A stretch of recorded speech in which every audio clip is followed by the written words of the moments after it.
Olá, pessoal. Muito boa noite. Estamos ao vivo aqui no LinkedIn, no, no Facebook e também no Instagram do Seu Espelho. Amanhã estará disponível no canal do Em Nossa Companhia, também o nosso vídeo. É um prazer estar sempre trazendo toda semana, quase, um tema diferente para que a gente possa discutir em conjunto. E são números muito impressionantes e que a gente tem que agradecer a todo mundo que vem participando. Hoje estava coletando os dados do Spotify, do YouTube, das visualizações do LinkedIn e conseguimos alcançar o marco de 500 mil visualizações. Para a gente, isso é uma grande alegria, né? 500 mil de pessoas nos assistiram. Isso quer dizer que, de alguma forma, a gente está impactando o mundo, né, positivamente, espero, e que se esse conteúdo, os conteúdos que a gente gera no nosso canal, com muito amor, que a gente traz aqui perspectivas, um bate-papo leve, mas provocativo ao mesmo tempo, que se isso te fez bem ou te faz bem, lembre-se sempre de alimentar alguém, de lutar por um mundo melhor, pois é nisso que nós acreditamos. Estamos aqui com o Adriano Lescovar, que todos conhecem, o Ipirangi também. Temos duas novas adições ao nosso time, vou apresentá-los rapidamente. Então, nós temos a Melissa, nossa representante maravilhosa de liderança feminina e tecnológica, vem fazendo um papel muito bonito e transformando e dando acesso a uma série de possibilidades que nós vamos discutir hoje, que é extremamente fundamental e é uma grande ativista por esse movimento, e eu fico muito orgulhoso de ter ela aqui representando nesse time, e que ela seja apenas a primeira, né? Queremos mais mulheres, mais líderes aqui discutindo com a gente. E também quero apresentar o Irandilson Câmara, um grande psicólogo do Rio de Janeiro, vem trazer para a gente uma visão da psicologia sobre os temas que a gente está discutindo. Então, vocês percebem que a gente sempre tenta trazer um ponto de vista de alguém da tecnologia, um ponto de vista de alguém da sociologia, de produtos, e agora com um complemento da psicologia, para que a gente possa trazer diversos aspectos. Vocês devem estar sentindo a falta do Kevin, logo, logo ele deve entrar aqui também para participar conosco, vai chegar um pouquinho mais atrasado. Mas para não ficar com muitas delongas, né, qual que é o grande ponto que a gente vai falar, né? O que a gente quer discutir hoje? Né? A gente quer discutir sobre acessibilidade, né? E igualdade de gênero. Poxa, é um tema que está sendo sempre falado na sociedade atual, né? Ainda mais quando a gente fala de contexto empresarial, o que a gente mais vê são empresas colocando posts, mensagens bonitinhas, frases, fotos, mas nós sabemos que a realidade não é essa, né? Até comentei hoje, parece que as empresas estão em busca somente do título de Great Place to Work, mas não um Great Place to Work, né? Então, assim, querem o título de um bom local para se trabalhar, para ganhar marketing, mas não querem transformar, de fato, o mundo. E quando a gente fala de acessibilidade, a gente está falando da garantia constitucional que todas as pessoas, independente das suas limitações físicas, sensoriais, cognitivas, tenham igualdade de oportunidades e que possam participar plenamente de nossas empresas. E quando a gente fala de igualdade de gênero, quando a gente fala de igualdade de pessoas em estado de vulnerabilidade social, a gente está falando sobre equidade, que a gente tenha que garantir, e esse é um papel de todos nós nessa luta, que todos tenham a mesma chance e condição né, de acessar a cargos e não somente cargos de entrada, né. Muitas vezes a gente escuta: "Poxa, não, a minha empresa ela é extremamente inclusiva", né. Você olha lá no estoque, você olha lá no caixa, você vai ver, a quantidade e você não tem por que discutir isso comigo. E aí você vai ver o grupo de executivos, o grupo de conselheiros dessa empresa, só tem o quê? Homens brancos, ricos, né, não tem uma opinião divergente, não tem ninguém ali para trazer um contraponto, então parece que é sempre a mesma dominância, equivocada, mas o lado legal dessa discussão é que nas últimas décadas, a gente tem tido cada vez mais pessoas levantando, a discussão, seja através da música, seja através de grandes influenciadores, para aumentar a conscientização, né, para que a gente consiga, de fato, promover essa inclusão e essa igualdade, para as empresas.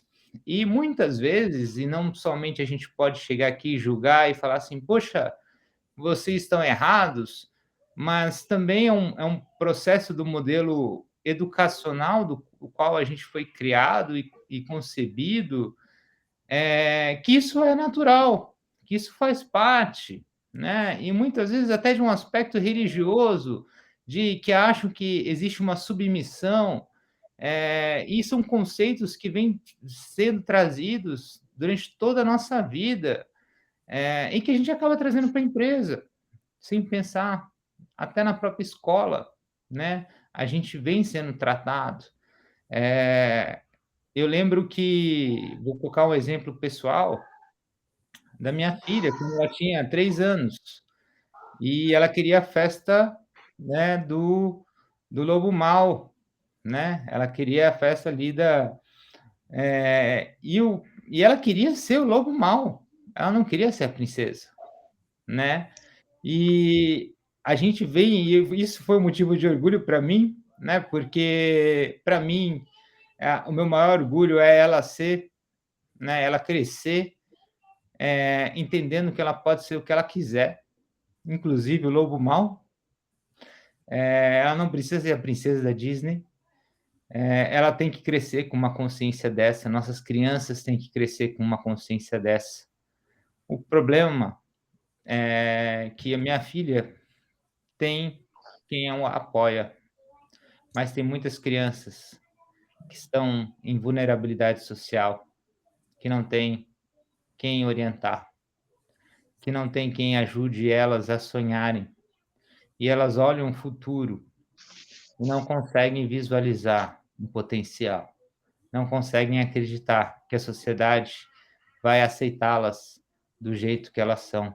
E elas se acabam entrando num paralelo, elas tentam entrar dentro de um modelo específico para se encaixar na sociedade, para conseguir um emprego, e nisso a gente perde talentos gigantescos, pessoas que podem mudar o mundo, né, sair totalmente fora da caixa. Ontem nós falamos de Steve Jobs e no final a gente falou da questão dele do discurso dele para Stanford, né, onde ele fala por que ele nunca cursou uma faculdade, e de como ele foi, colocado para adoção, né, a vida que ele não tinha o que comer, e graças a uma série de eventos ali que ele comenta, né, temos hoje a maior parte dos produtos que nós consumimos dentro da tecnologia, e transformou o mundo.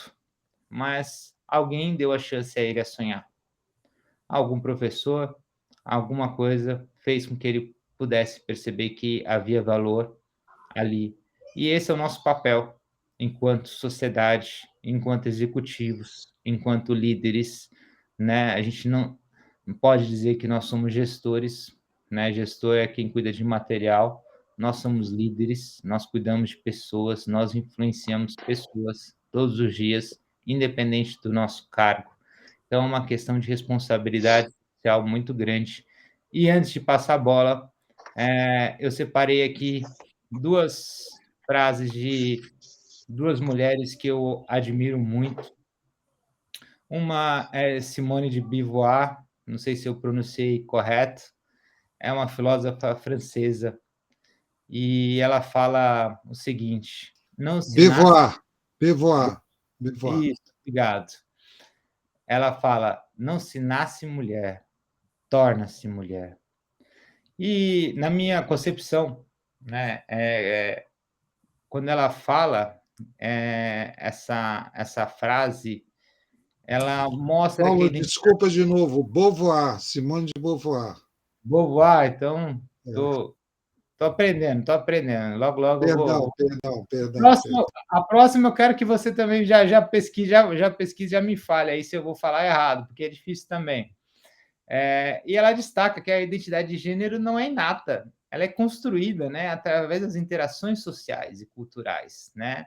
E boa parte do seu discurso é que as desigualdades entre os homens e as mulheres, por exemplo, são resultados de uma construção social, né? E ela luta e tem uma história de vida muito bonita nessa luta por uma sociedade igualitária. É, Infelizmente morreu em 86, mas deixou um legado muito bonito. Quem tiver a chance de estudar mais sobre ela e sobre seus trabalhos, vão ver coisas, materiais riquíssimos.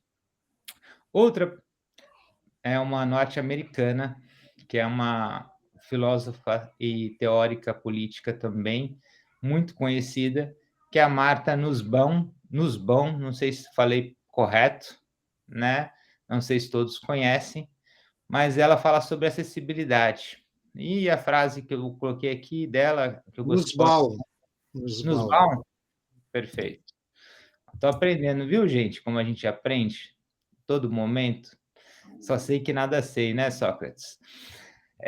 Acessibilidade é a condição prévia para a participação efetiva das pessoas com dificuldades em todas as áreas da vida. Na verdade, o texto original é deficiência, mas hoje a gente já não fala mais em deficiência, né? Ou toda hora muda-se, né? E aí depois quem tiver mais propriedade sobre o assunto, um lugar de fala melhor que o meu, de qual que é o termo mais correto a se falar, né? Mas eu acho que o grande ponto da questão da importância da acessibilidade, que é um direito fundamental, né? E entender o que é e quais são as capacidades.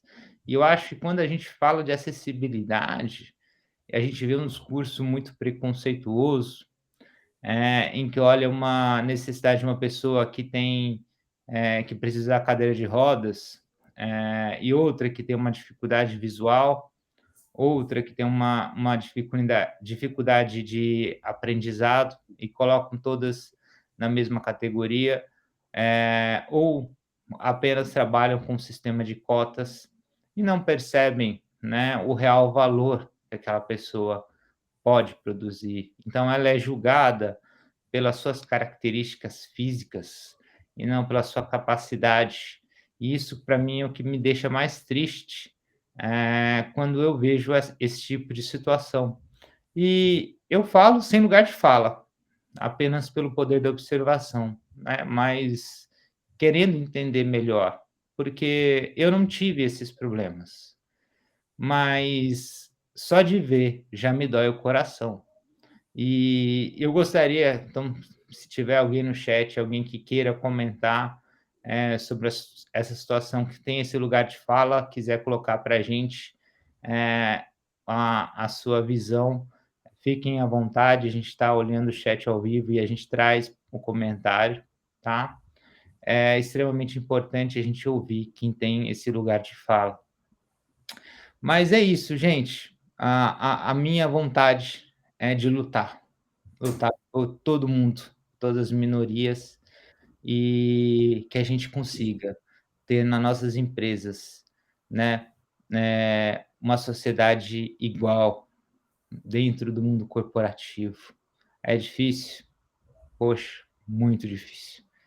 mudar essa mentalidade, talvez nós 5, não seja nessa vida que a gente vai conseguir ver, mas se a gente conseguir plantar sementinhas, pode ser que as próximas gerações consigam trazer isso de uma maneira muito mais efetiva. Então, nosso papel não é ser utópico e acreditar que amanhã tudo será diferente, mas o nosso papel é acreditar que a gente pode semear e a gente pode todos os dias colocando uma pimentinha, colocando uma nova semente, para que isso dê flores no futuro, né? Pois eu quero olhar para o futuro, eu quero ver um futuro de amor, eu quero ver um futuro igual, onde as pessoas sejam julgadas pelas suas capacidades reais, né?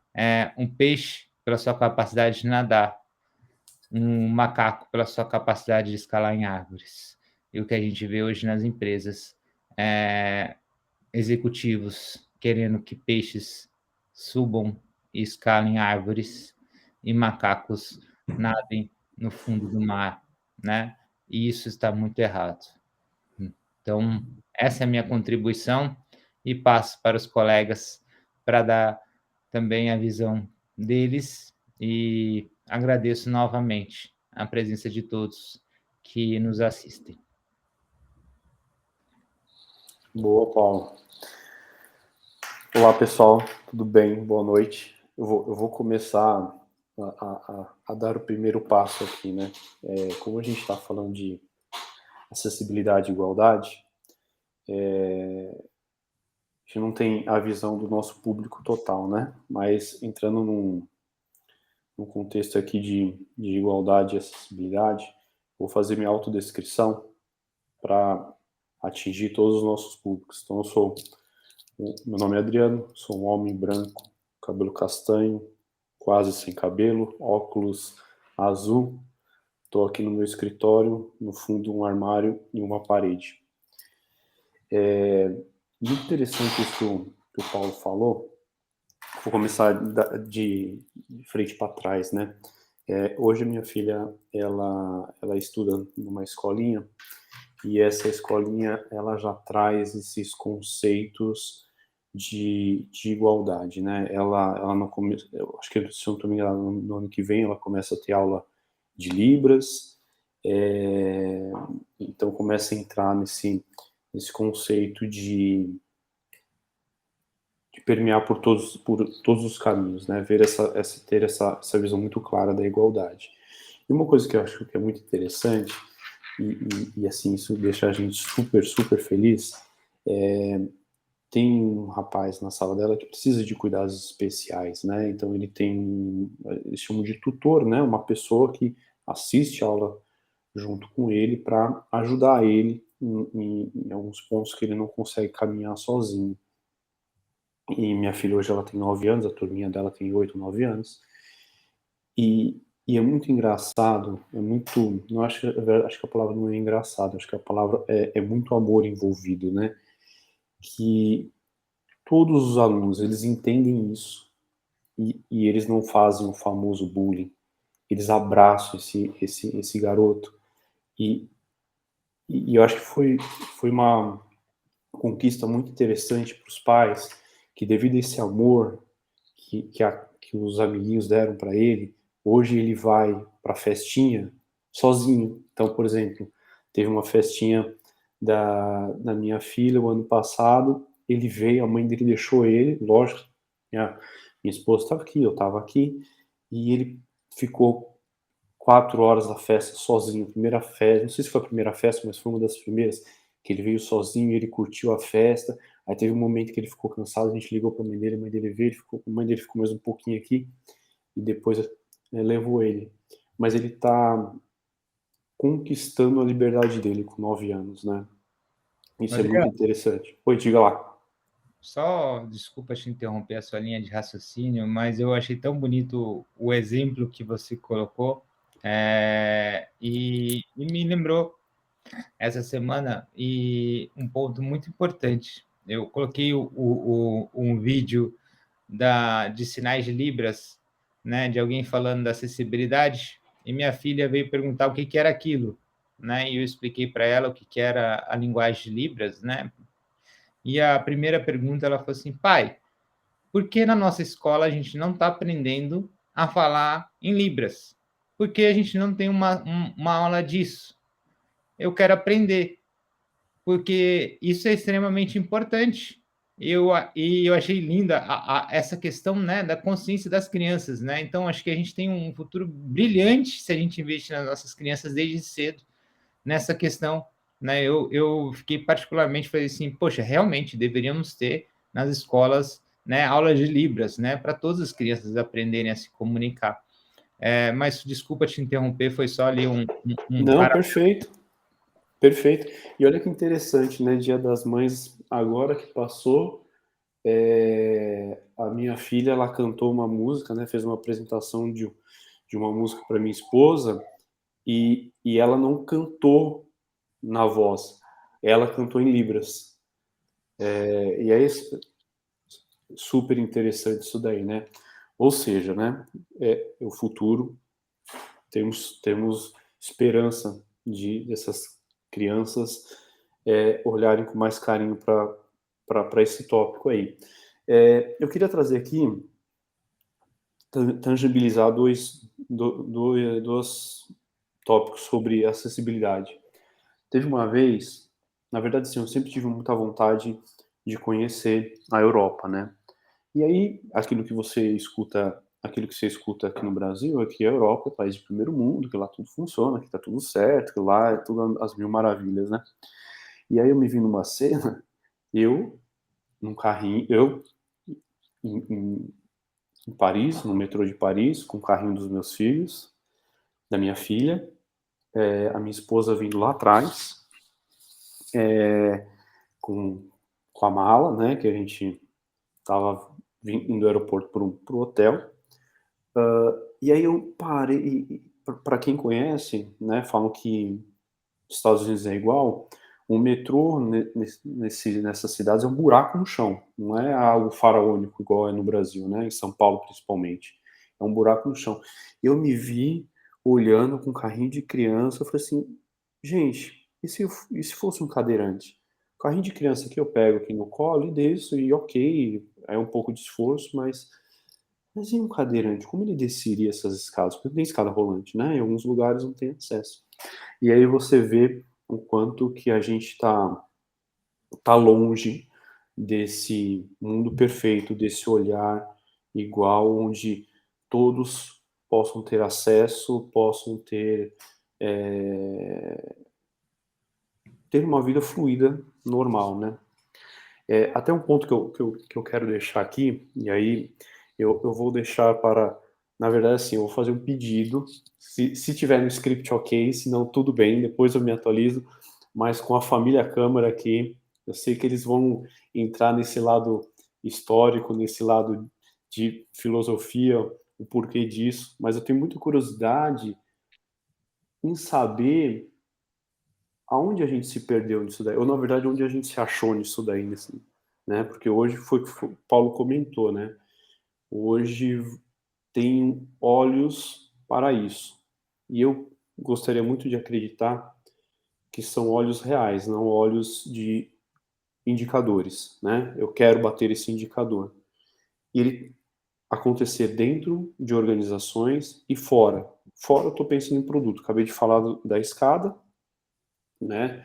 E é muito interessante que eu estava num projeto recente de um banco digital e esse banco digital, toda feature que a gente fazia, ela só ia para a produção, lógico, depois que passasse pelo QA e passasse também pelo QA de acessibilidade. O desenvolvimento tinha que contemplar esse braço de acessibilidade. E se passasse, ok, ia para a produção. Se não atingisse todo o público que poderia usar o aplicativo, volta para trás e corrige. Então, seria muito interessante que todas as empresas olhassem para isso daí, olhassem para essa igualdade, né? E foi o que eu comentei, não apenas por um indicador para ficar bonitinho na foto, mas sim pensando no valor que a gente possa entregar para um futuro melhor, né? Eu acho que é isso, pessoal. Olha, Escobar, Diga lá. eu gosto de me intrometer, gente. Vocês têm que se intrometer também, né? Senão fica parecendo que eu sou o chato de todo mundo.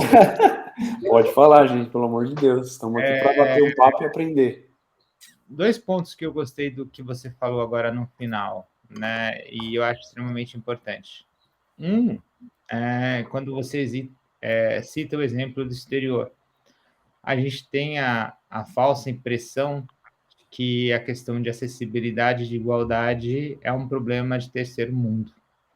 Não, é um problema de todo o mundo, né? Salvo raras exceções, e eu vou dizer ali dos países nórdicos, Canadá, que realmente tem ali uma visão diferenciada sobre isso, e aí você encontra realmente muito mais aspectos, mas os Estados Unidos e a maior parte dos países latinos europeus, né, Itália, Espanha, Portugal, não tem acessibilidade, né? Não. E os maiores produtos de tecnologia que são gerados no Vale do Silício, na Califórnia, não são olhados também pelo olhar da acessibilidade. Inclusive, agora, na questão da inteligência artificial, que é uma das críticas que está sendo muito feita, é que está sendo gerada inteligência artificial para tudo, mas pouco para olhar de acessibilidade. Então, é extremamente difícil. Por exemplo, nós temos um aplicativo que eu acho lindo, maravilhoso, que é o HandTalk brasileiro, que você pode falar, né, traduzir qualquer coisa em Libras, mas você não tem hoje uma ferramenta que gera isso, né? E Libras, para quem não sabe, não é uma linguagem universal, né? Ela é brasileira. E cada país tem um sistema, né? Então, poxa, a inteligência artificial ela já poderia ter resolvido esse problema de fazer a tradução através dos sinais para todos, né? Para todas as formas. Então, esse é um questionamento muito importante no desenvolvimento de produtos. Quando a gente fala, parece que é só uma questão humana, né? De acessibilidade da empresa, da rampa, né? Do elevador, de uma cadeira.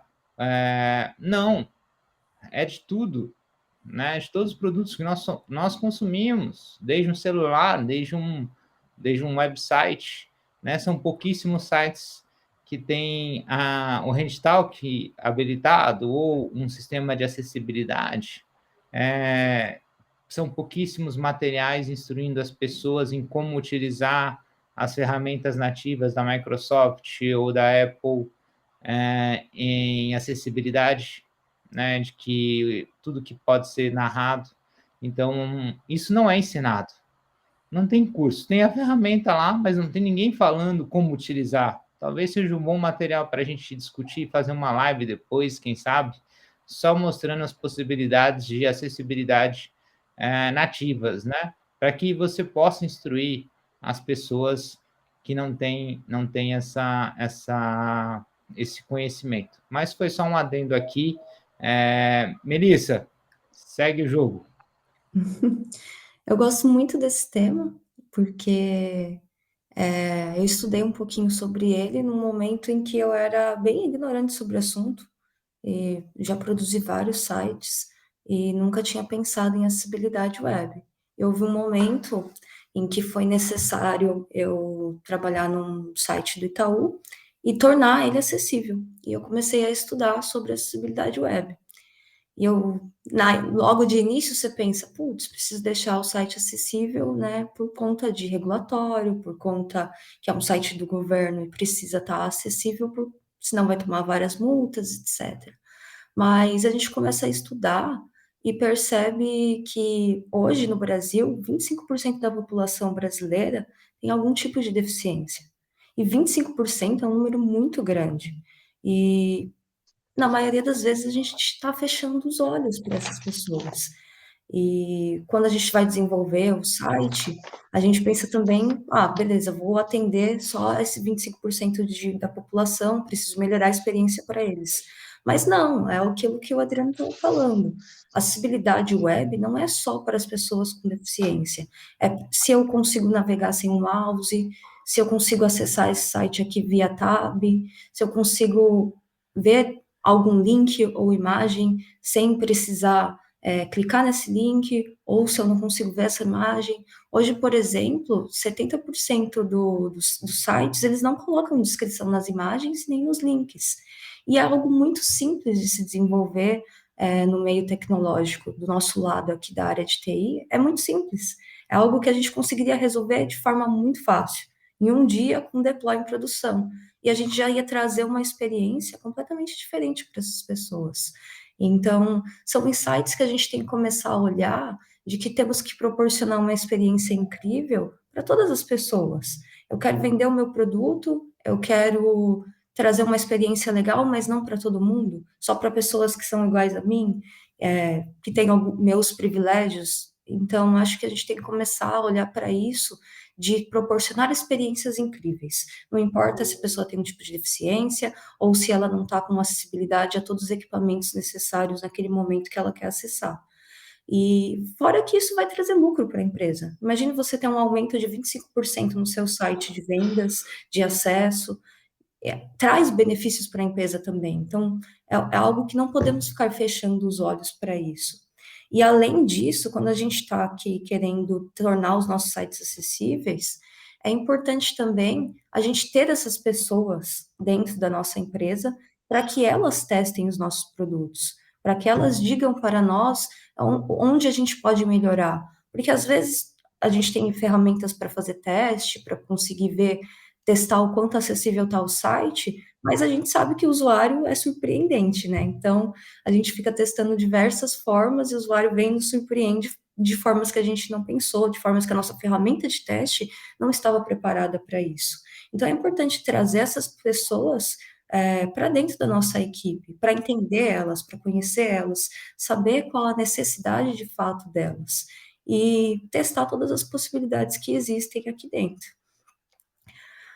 Isso bem focado ali para acessibilidade web mesmo, né? A gente pode até fazer, com certeza, uma próxima live e trazer mais a fundo como desenvolver, como fazer alguns pequenos detalhes no nosso site que vai tornar eles bem melhores, porque hoje, aqui no Brasil, menos de 1% dos sites são 100% acessíveis. Menos de 1%. Isso é basicamente um absurdo. Como que a gente tem muito app, que é um pouco mais acessível, mas quando chega no site daquela empresa, ele não é acessível, ele só se preocupa com o aplicativo e muitas vezes não se preocupam com o website. E se eu não estou com meu celular, não vou acessar ali via app, como que eu vou acessar esse site? Qual vai ser a minha experiência com ele? Então, são coisas que a gente tem que começar a olhar, a ter um cuidado para atingir esse público e para a gente proporcionar uma experiência bacana. Melissa, eu achei muito legal o que você falou e me lembrou um exemplo. Eu não vou citar o nome nem da empresa, nem da pessoa, mas é um colega nosso, né? Você deve conhecer, e que eu achei muito legal, que o processo de teste, né? Ele é um QA, né? Com deficiência ou com uma necessidade especial, e ele faz a parte de avaliação, né? Então, do site, do que vai subir, e eu achei isso fantástico.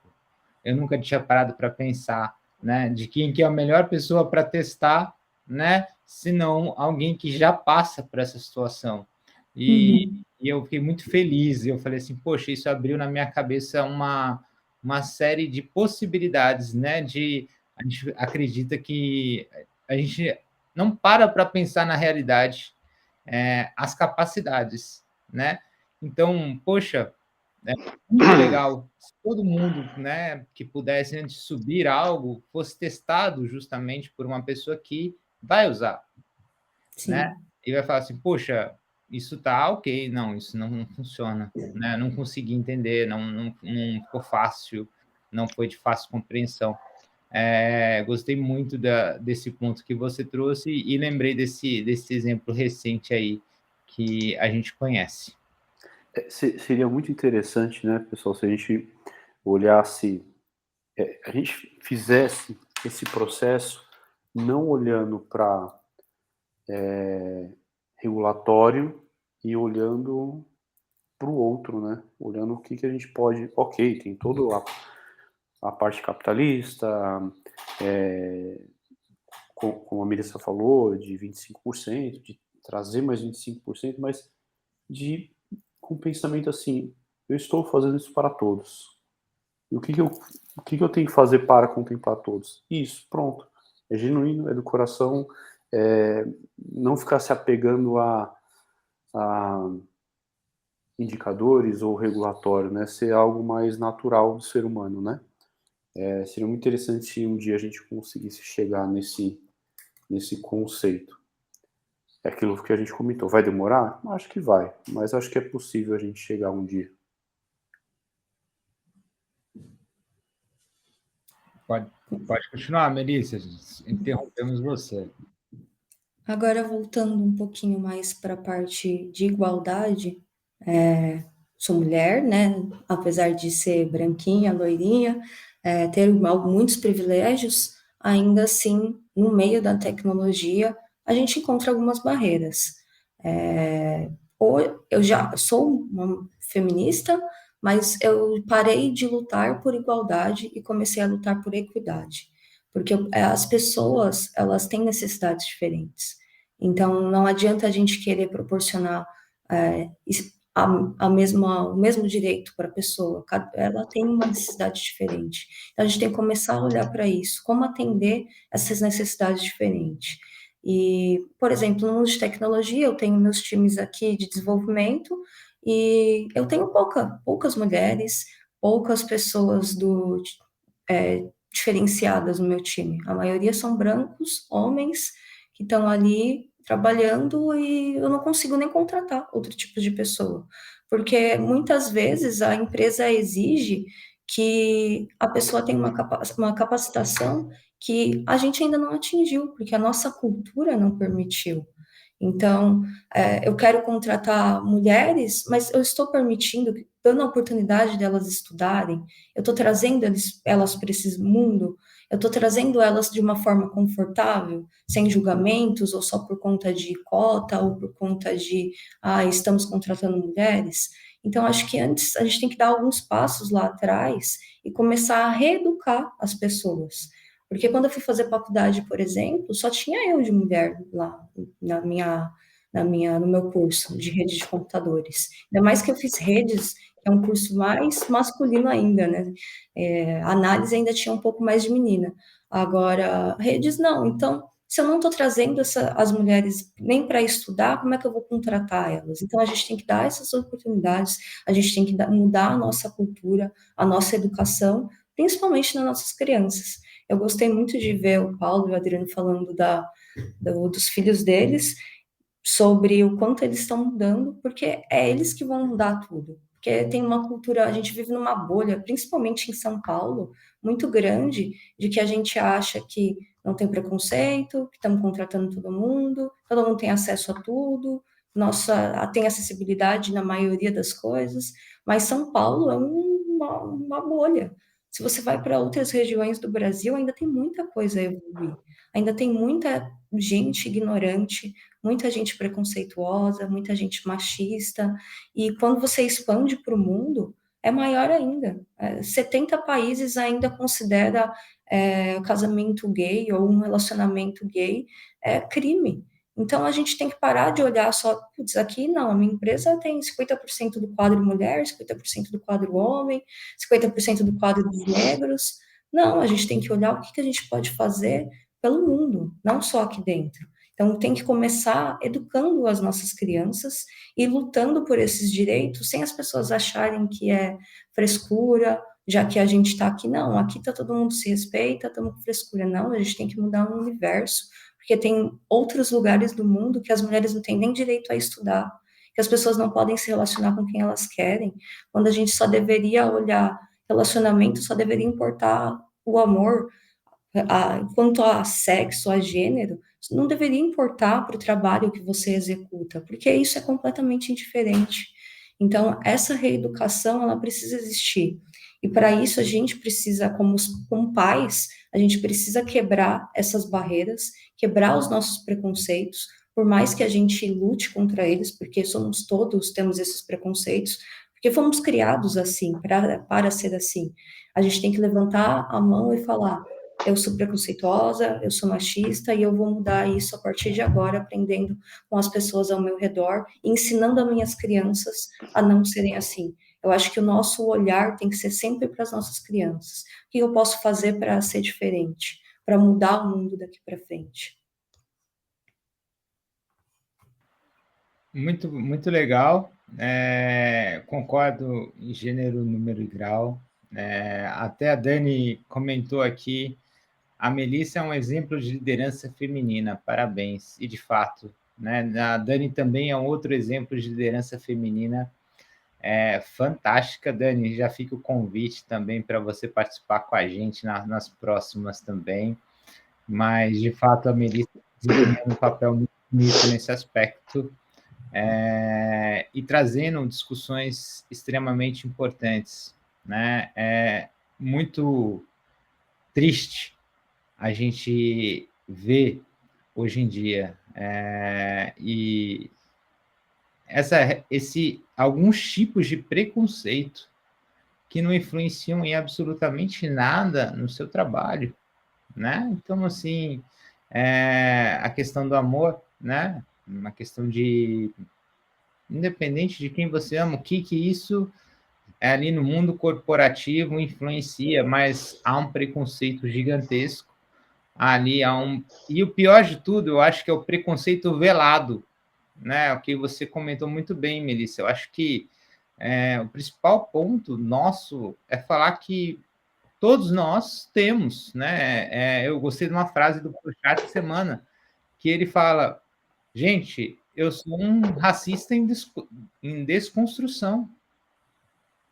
Eu estou me desconstruindo, porque eu vivi um mundo que me levou a ter pensamentos, por mais que eu não queira, lute contra.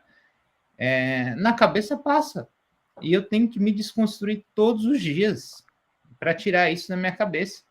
E todos nós aqui, a gente cresceu numa sociedade que colocou esses padrões para a gente, e a gente tem que se policiar para desconstruir, para levar para as nossas crianças, muitas vezes as piadinhas internas que a gente faz em casa são levadas adiante e são levadas como verdades. A criança, e aí depois o Irandilson acho que pode até comentar, mas tem um período cognitivo da criança, né, que ela pega tudo como verdade. Não, tudo que você fala, ela é uma verdade.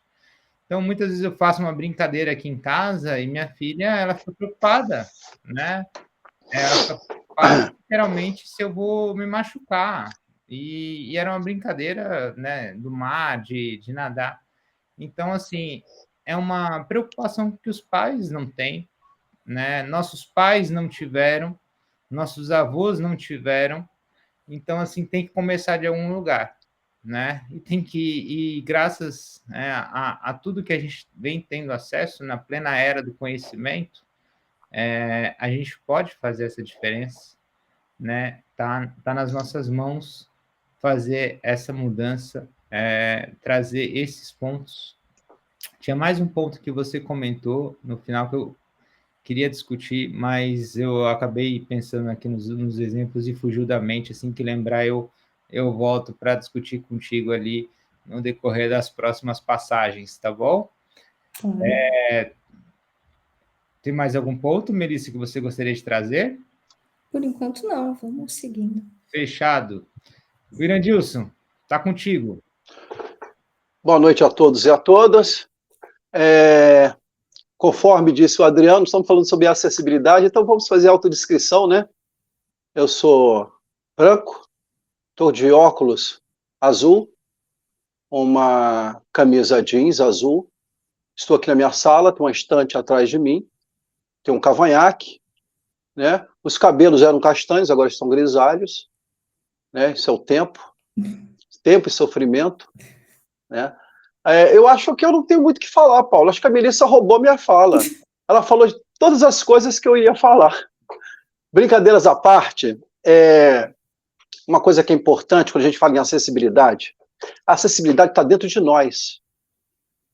Quando a gente pensa em todo tipo de acessibilidade, eu vou citar aqui o Romeu Suzaki, que foi o pai da inclusão no Brasil, morreu agora em 2022, aos 84 anos, e ele colocou 6 tipos de acessibilidade, que foi a arquitetônica, a comunicacional, a metodológica, a instrumental, a programática, e eu vou falar sobre a atitudinal.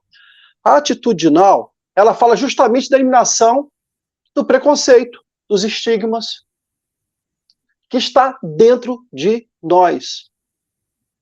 E quando a gente fala em acessibilidade e igualdade, olha, a gente tem que entender que essa questão é meio utópica, tornar todos iguais. Nós temos que aceitar as diferenças. Somos todos diferentes. Não tem essa questão de tornar ninguém igual. Temos que aceitar a diversidade, em todos os sentidos. E quando a gente fala, tem que começar da educação, eu acho que tem que começar muito antes da educação de uma escola. Tem que começar na família, nas suas diferentes configurações. Nós temos exemplo aí do Paulo, da sua filha, do Adriano, que é super importante essa questão da inclusão, a inclusão, um exemplo dos pais.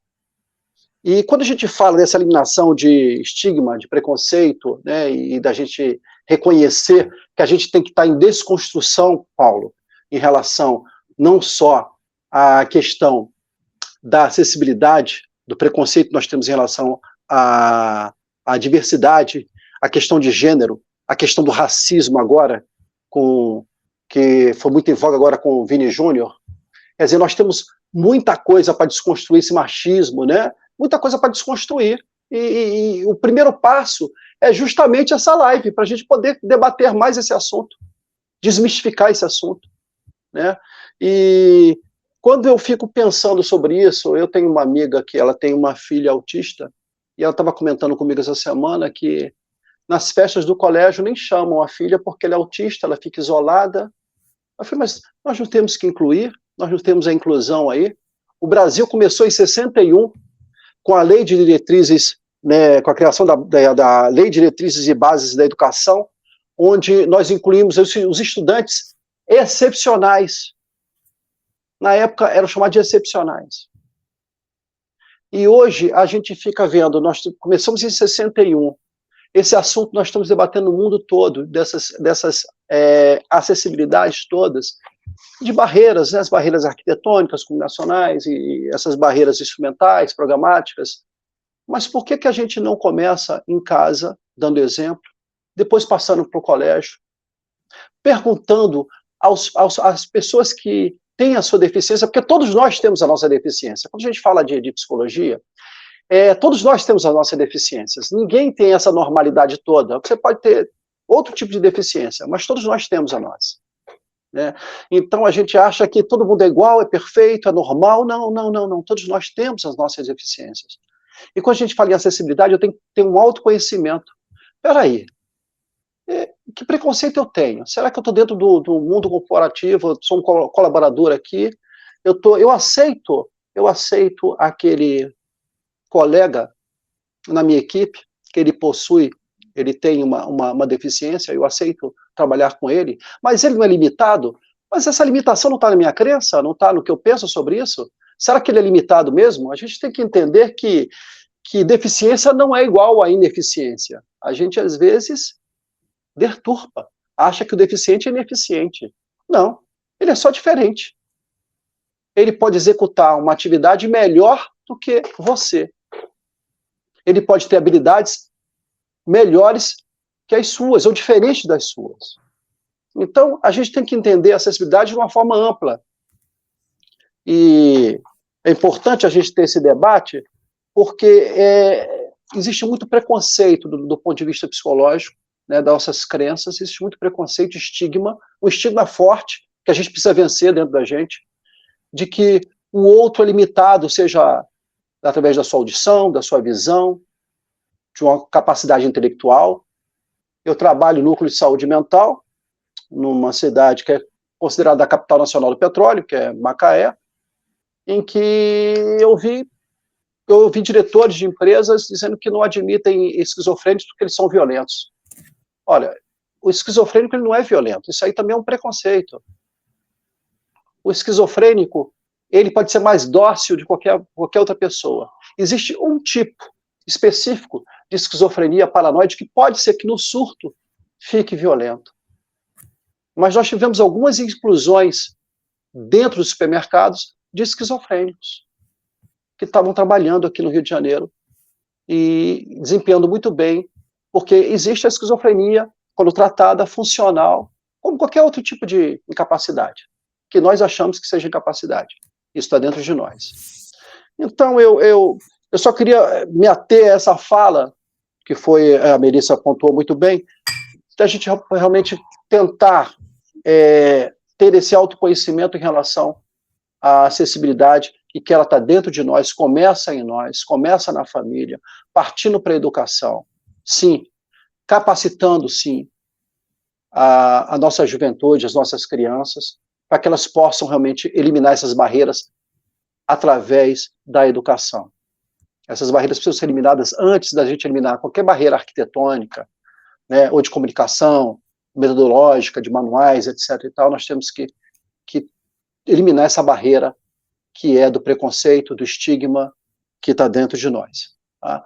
Eu vou depois ficar participando do debate, complementando, mas essa é a minha fala por enquanto. Eu achei muito legal o que você falou, e eu fico sempre orgulhoso, né, de ser o pior aluno da sala, né, porque quando a gente está junto, né, de pessoas que a gente admira e que a gente aprende, a gente só cresce, né, e eu fico muito feliz de estar com vocês aqui e me sentir o pior aluno da sala, porque eu estou aprendendo muito, né, então foi uma belíssima aula de conceitos do Irandilson, também da Melissa, fiquei muito feliz em aprender muitos termos, até lembrei o que eu ia falar, né, que eu tinha colocado o título de igualdade, e vocês me trouxeram um ponto extremamente importante, né, que não é igualdade, talvez, o termo, em alguns casos, sim, mas a maior parte que a gente tem que lutar é equidade. E aí, para exemplificar isso, eu lembrei de uma imagem que eu falei assim, é isso aí. E eu vou mostrar essa imagem aqui, que fala justamente sobre isso. Mas antes, vou dar aqui, comentar o Irandilson, então a Sandra e a Sua Vida Importa, colocar aqui comentários para ti, né, falando que realmente a acessibilidade precisa iniciar de dentro da cabeça das pessoas, de dentro de nós, né, e que é um assunto que realmente deve estar sempre em pauta. Uma mensagem aí tanto para o Irandilson quanto para a Melissa, muito legal. E essa participação ao vivo é sempre importante, gente. Por favor, compartilhe com a gente as suas visões, porque a gente vai trazendo aqui, vai discutindo. Todo mundo está vendo a minha tela? Deixa eu ver como que está aqui na live. Eu pensei nessa imagem, eu ia comentar sobre ela. Eu vou colocar ela aqui, eu vou colocar a tela no máximo aqui, para todo mundo ver. Eu acho que essa tela ela é perfeita quando a gente fala, né, da igualdade, da equidade e da realidade, né? E ali, acho que fica muito bem claro o exemplo que a Melissa trouxe e foi complementado pelo Irandilson. Eu até mudei o título aqui. Por quê? Igualdade é as 3 caixinhas iguais, só que a pessoa mais alta vai continuar tendo a visão. A pessoa que é de média estatura vai ter um pouco da visão, mas quem é pequeno não vai ter visão, né? Quando a gente fala de equidade, todos terem a mesma visão. Então, a gente tem ali a pessoa de média estatura com uma caixinha e a pessoa de uma estatura menor com 2 caixinhas, ou seja, todos têm a mesma visão. E a gente tem ao lado a visão, infelizmente, da nossa realidade, né? A pessoa mais alta, com trocentas caixas, né, para ter a melhor visão de tudo.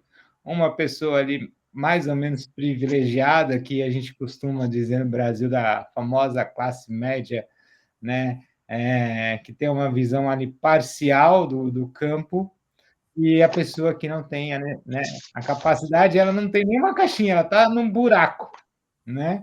Ela não tem nem a possibilidade de estar nem na grama. Ela está num nível tão inferior ali perante a sociedade que ela está no buraco.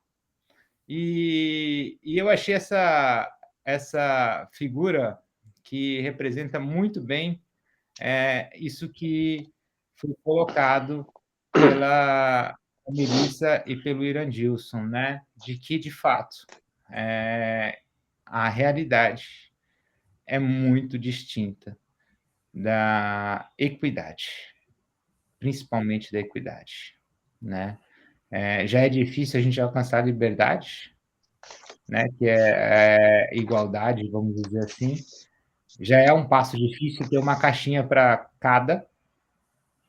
E aí, quando a gente fala em equidade, caramba, é um outro nível de esforço, porque a desigualdade ela é muito maior, ela é muito maior, né? Então, de fato, a palavra certa é equidade, né? Então, até mudei o título para equidade aqui, porque eu aprendi também e lembrei disso, dessa figurinha, fui procurar na internet e muito bem pontuado, como sempre, aprendendo todos os dias e obrigado a contribuição aí no termo. Então, eu vou passar aqui para o Ipirangi. Ipirangi, fique à vontade também. E depois a gente vai fazer mais uma rodadinha, né, de conversas aqui. E realmente a Sandra colocou aqui que na área da saúde, né, isso é muito importante. A igualdade, né, que não funciona no mundo real, né, e equidade realmente é a palavra correta. Então, muito obrigado pela participação. Nós estamos tendo participações aqui, tanto no LinkedIn quanto no YouTube. Está sendo muito legal a gente poder ter esse tipo de interação. Mais uma vez, continue incentivando, coloquem seus pontos aqui que a gente vai trazer e discutir.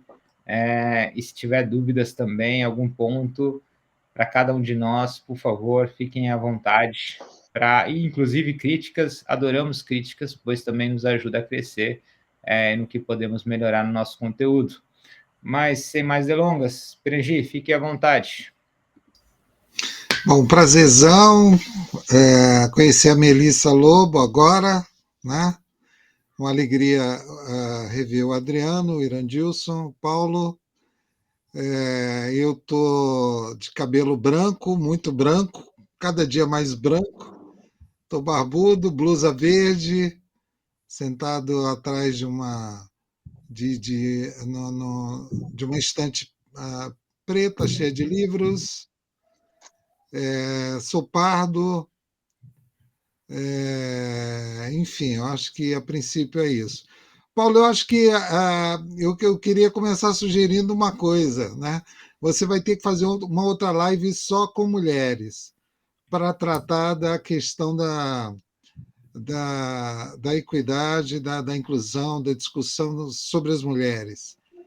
Porque, por mais que eu ache bacana essa coisa do homem se abrir para abrir o tema, para discutir isso, é legal, você está de parabéns por isso, né? Por ter aberto o tema, mas acho que valeria a pena uma só com elas, né? Você pode até ficar aí de ouvinte, né?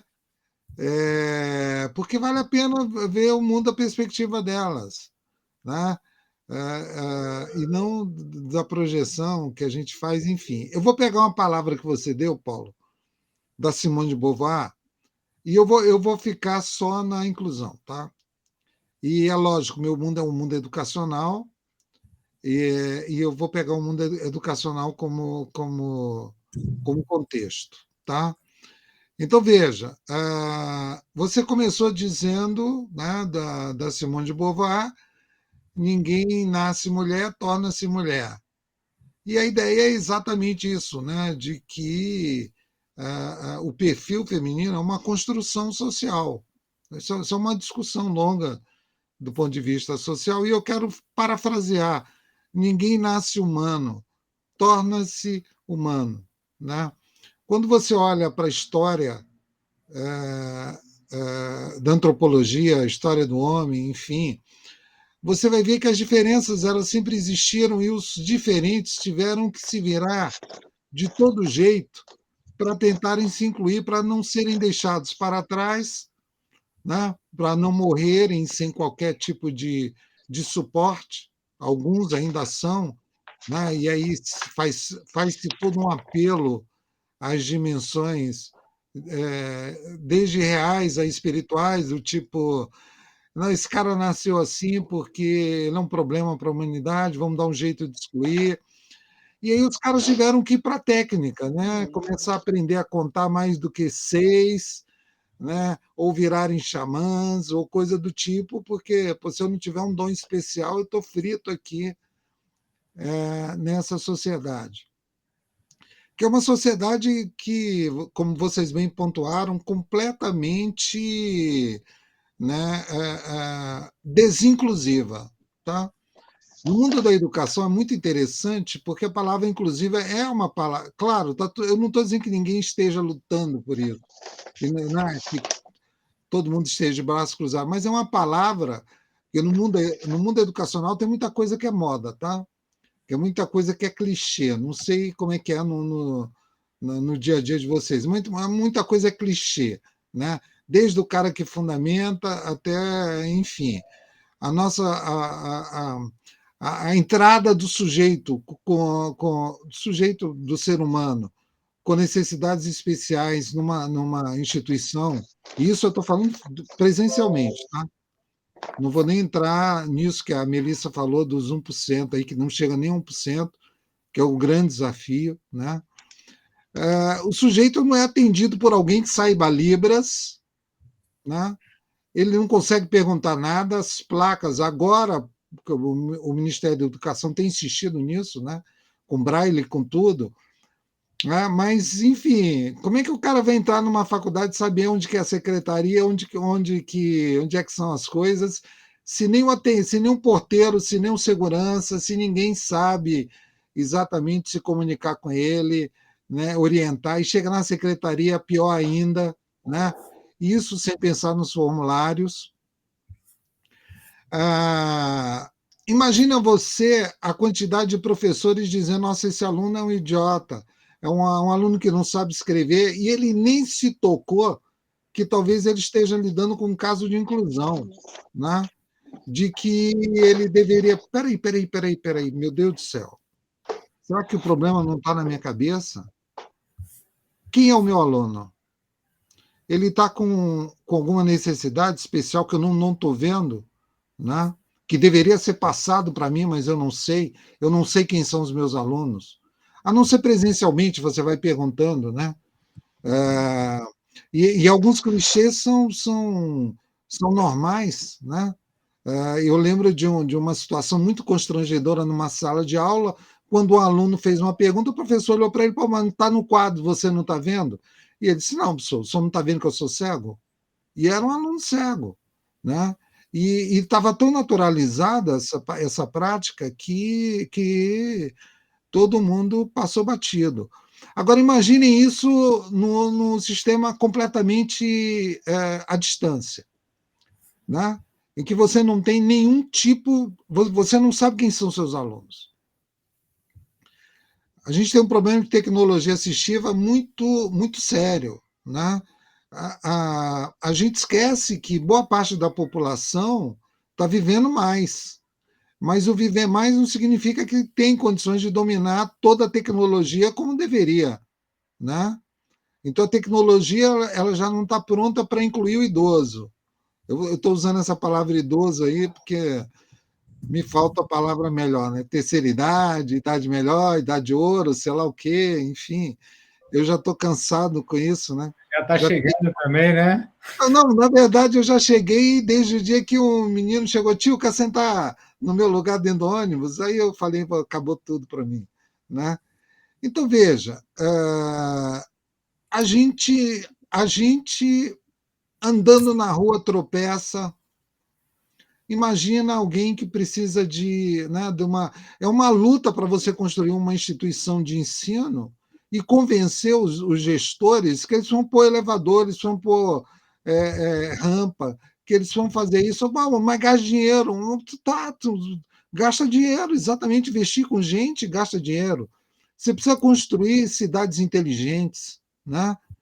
Você precisa pensar que as pessoas, como vocês bem falaram, elas são diferentes de todos os aspectos.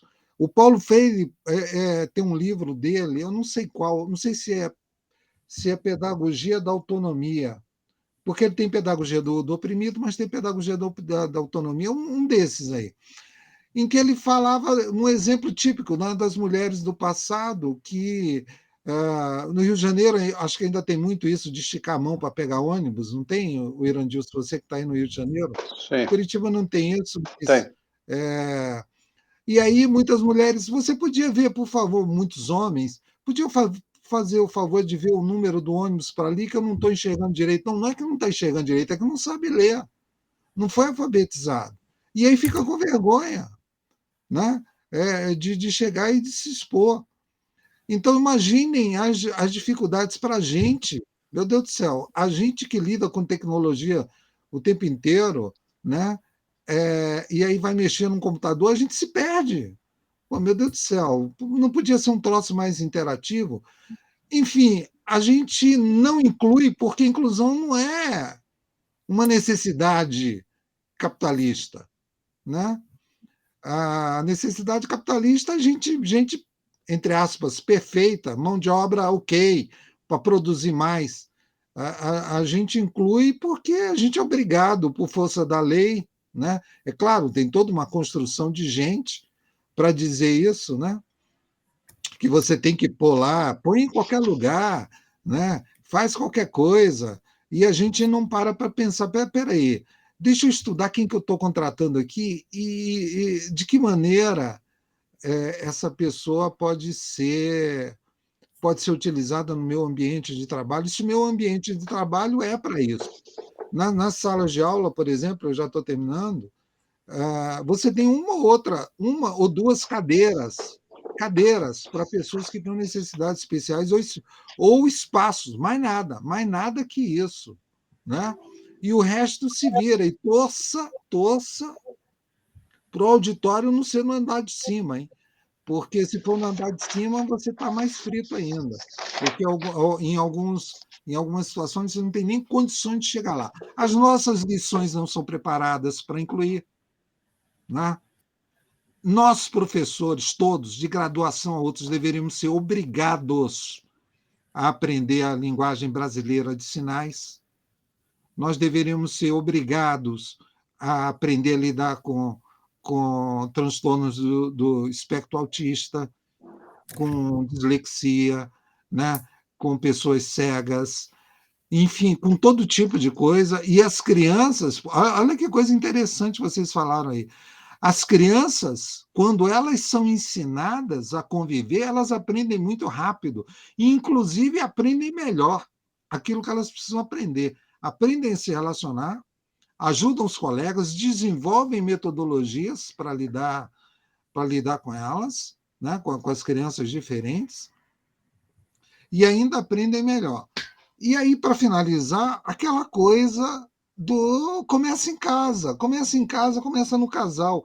Aí o meu filho, como é que nasceu? Nasceu perfeito? Teu filho nasceu normal? Pô, mas o que é normal, o que não é normal? Qual deveria ser a grande alegria de um pai e de uma mãe? Né? Qual deveria ser? Não deveria ser, pô, meu filho nasceu. Meu filho nasceu, é meu filho. Acabou, não tem outra designação, é meu filho. Acabou. tá? Não interessa de que forma ele vê o mundo, eu vou construir um mundo melhor para ele. E graças a Deus que muita gente constrói um mundo melhor para os seus filhos, né? Consequentemente, um mundo melhor para todo mundo. Eu acho que a princípio é isso, Paulo, Melissa, Lescová e agora o Kevin, né, sendo incluído no nosso grupo de inclusão, né? E o Irandilson, bacana então, Paulo. Eu achei, antes de passar para o Kevin, que chegou agora, conseguiu chegar, vocês colocaram um ponto que até então eu nunca tinha parado para refletir, né, olhando nos comentários aqui, e que me deixou muito preocupado, sendo bem sincero, e comecei a refletir aqui uma situação, por exemplo, a pandemia. E a gente está vivendo um mundo cada vez mais doente, com mais epidemias sendo geradas. E na pandemia ficou claro, quando a gente fala de acessibilidade, que não tinha. Um exemplo que me veio à cabeça nos restaurantes que antes tinham o menu em braille, foram substituídos pelo quê? Por um código QR. E aí, uma pessoa que não tem visão, como ela vai saber que está ali uma plaquinha escrita, que tem um código QR para ela acessar o menu? Pequenas coisas que passam desapercebido para a gente, porque não é o nosso lugar de fala, não é a nossa realidade.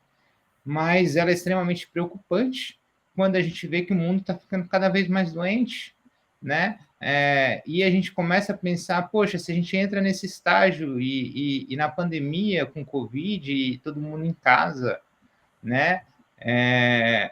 A gente, acho que pouquíssimas pessoas pararam para pensar quais eram as dificuldades, né?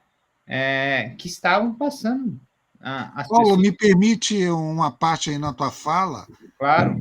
Alguns restaurantes, o cardápio é totalmente online, né? Você chega lá, tem um tablet, tem tudo isso. E aí o pessoal esquece que no processo, né, que você tem um processo de inclusão aí também, que a inclusão ela tem que ser afetiva. Ela não. Você não precisa só. Você não pode só disponibilizar um instrumento, né? Eu preciso sentir afetividade nisso que está sendo transmitido para mim, né?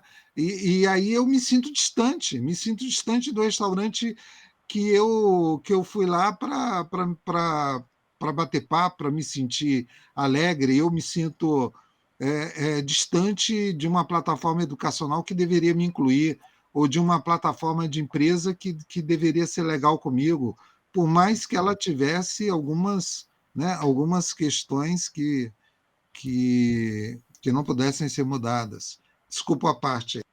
Não, acho que é extremamente importante, né? E como a gente tem um preconceito enraizado e a gente só briga pelo que é comum ou natural a gente, né? Não sei se alguém já teve a experiência de trazer um amigo do exterior para um restaurante brasileiro e pedir um cardápio em inglês. E a gente ficar indignado que o restaurante não tem um cardápio em inglês, né? Porque a pessoa não sabe o que vai comer. E a gente tem que ficar traduzindo o básico. Mas a gente fica indignado por isso, né? Porque está ali na nossa realidade, mas a gente não fica indignado de estar ali usando um tablet ou de estar olhando um código QR e não estar discutindo com o restaurante cadê a opção de acessibilidade aqui. E começar a trazer esse tipo de discussão, sim, é uma discussão que a gente pode fazer no nosso dia a dia. Essas são provocações que nós podemos realizar, não são mudanças para o futuro. Eu acredito que essas mudanças, sim, elas podem ser significativas no dia a dia, né?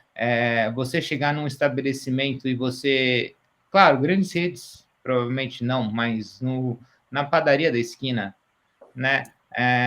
Poxa, talvez o cara não saiba, mas você sabe fazer, né? Então você pode ajudar ele a criar um ambiente ali um pouco melhor, com 5, 10, 15 minutos do seu tempo na semana, você pode ajudar inúmeras pessoas no futuro, né? Parar de esperar dos outros a atitude, né? Não, pô, o cara do restaurante, da esquina, da padaria, do boteco, ele que tem que se preocupar, ele que tem que se virar em pensar sobre isso. Não, eu tenho o acesso à informação e eu sei que eu posso ajudar. Então, deixa eu fazer minha parte. O meu papel é chegar para ele e falar assim, cara, posso colocar aqui uma opção de um cardápio em braille, posso colocar um dispositivo aqui para áudio, né, avisando o seu cardápio. Hoje temos ferramentas que pegam qualquer texto e colocam em voz. E todo estabelecimento tem pelo menos um celularzinho com Bluetooth, né?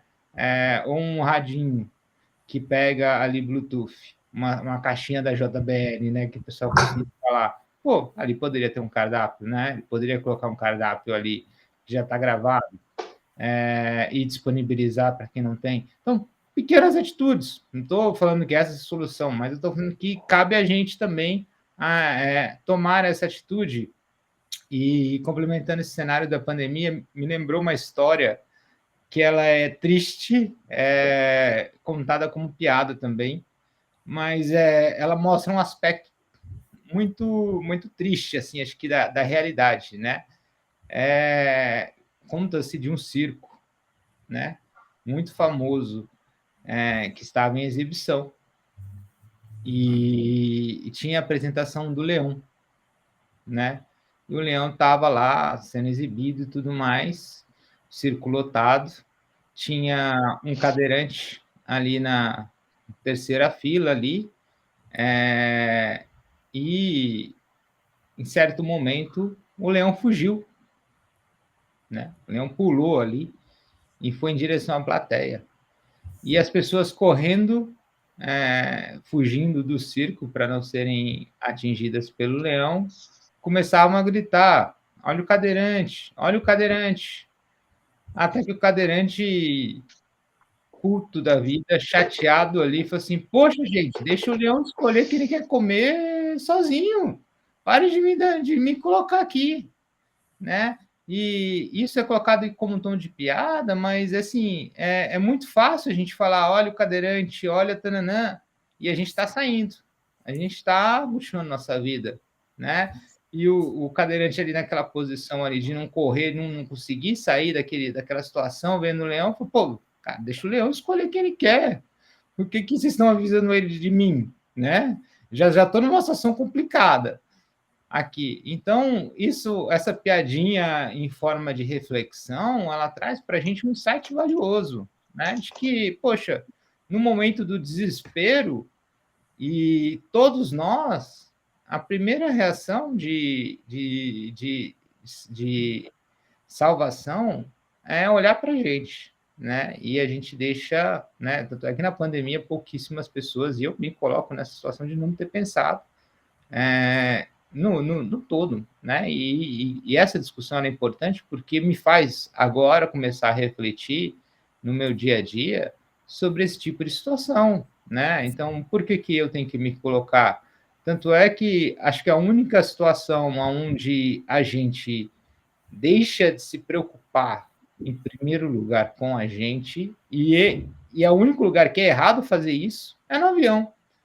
Porque a primeira coisa que a gente faz quando a gente está no avião com um filho, né, se der qualquer pânico, qualquer crise, né, a instrução é: coloque primeiro em você, para que você tenha ar para respirar, para depois colocar na criança. Por que isso é tão repetido? Porque a atitude natural de qualquer pai é tentar colocar no filho, é salvar o filho antes, né?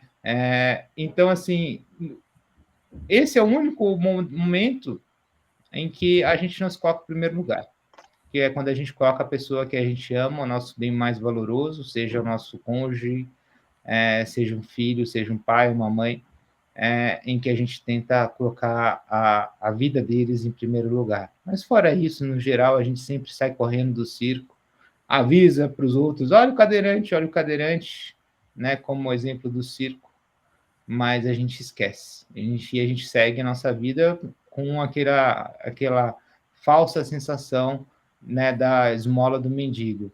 Ajudei, já fiz minha contribuição, avisei as pessoas que tinha alguém ali, né? Não fui eu lá pegar, não fui eu lá ajudar, não fui eu lá colocar eu à disposição para o leão escolher entre nós dois quem ele queria, né? Esse é o ponto ali a ser discutido. Então, Kevin, fique à vontade para trazer a sua visão sobre acessibilidade e equidade, tanto do ponto de vista jurídico, do qual você domina como advogado, tanto quanto dos pontos de vista de tecnologia, que você também é um dos grandes líderes da tecnologia aqui no Brasil. Por favor, traga aí as suas visões também, por favor. Bom, boa noite a todos, começando, né, para dar acesso, né, a todos a esse conteúdo que com certeza vai ser gravado, né? Eu sou um homem branco, cabelos loiros, não tão loiros, né? Estou vestido com uma blusa azul, uma cadeira azul e preta.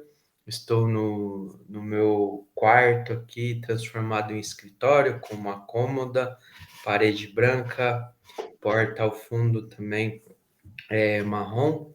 E meu nome é Kevin. Boa noite aí a todos que estão aqui nos ouvindo, nos assistindo, né?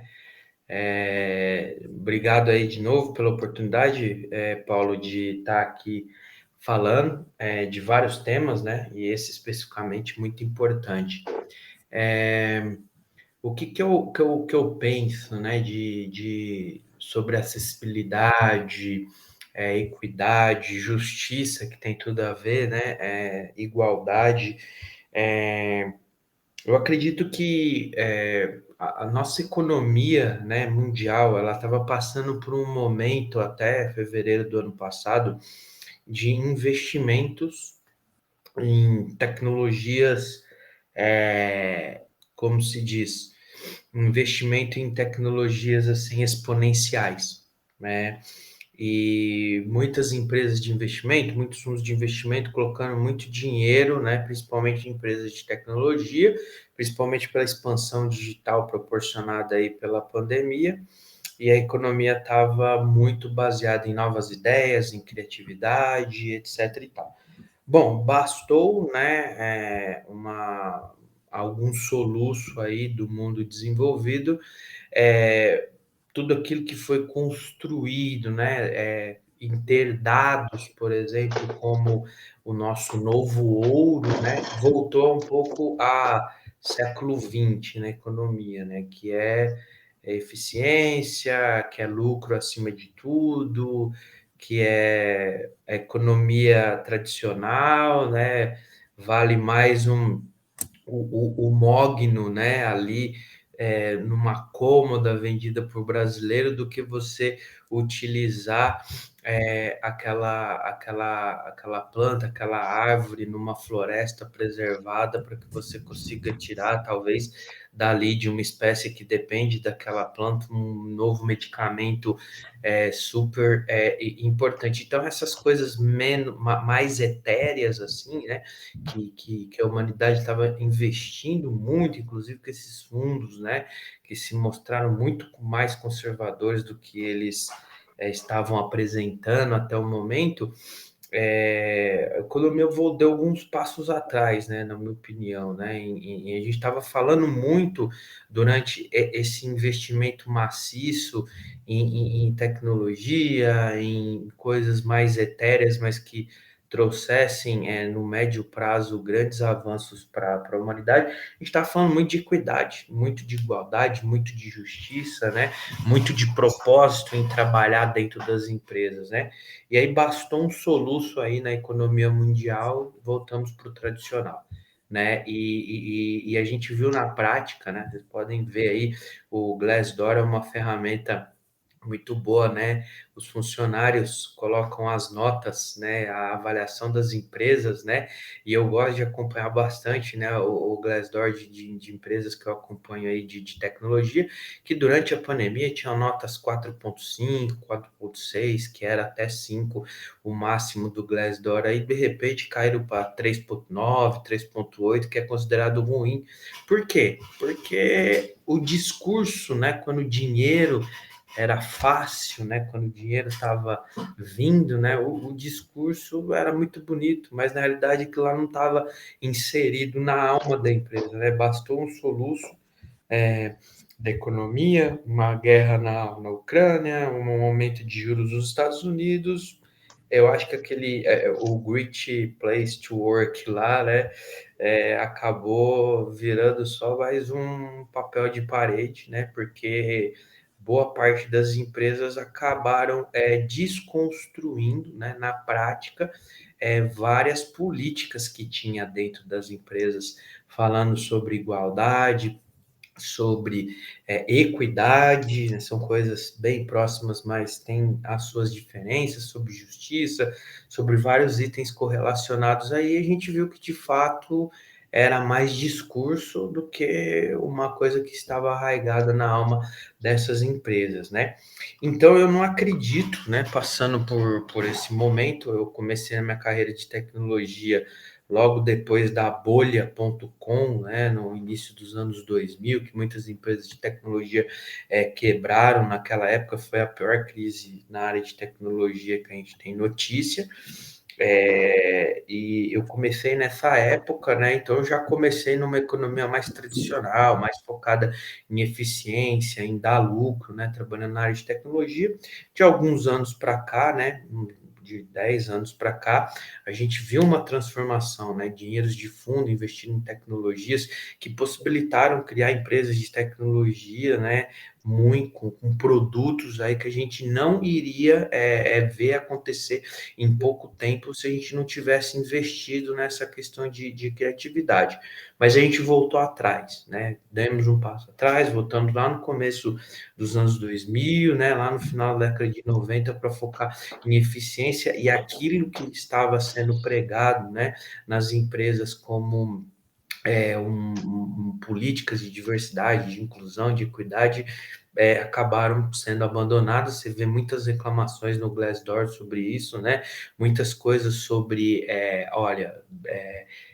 muito bonito os valores que estão lá no Wikipedia da empresa ou na parede da empresa, mas de fato não está acontecendo, né? De um tempo para cá isso aí parou de acontecer. Então eu não acredito muito em empresas que tenham na alma este cuidado com esse tipo de política.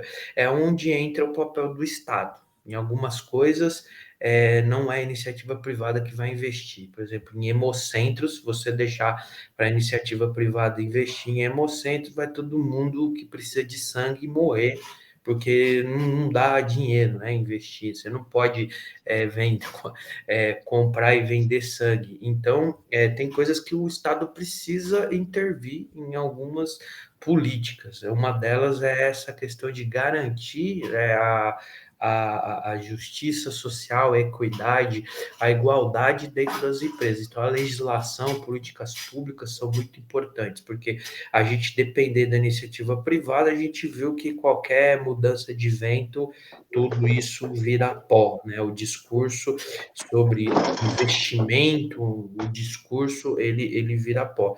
E o segundo ponto é que nós, como sociedade, nós aqui como atores, atrizes, né, políticos, a gente precisa mostrar que a justiça social, a equidade e a igualdade dá lucro, sim.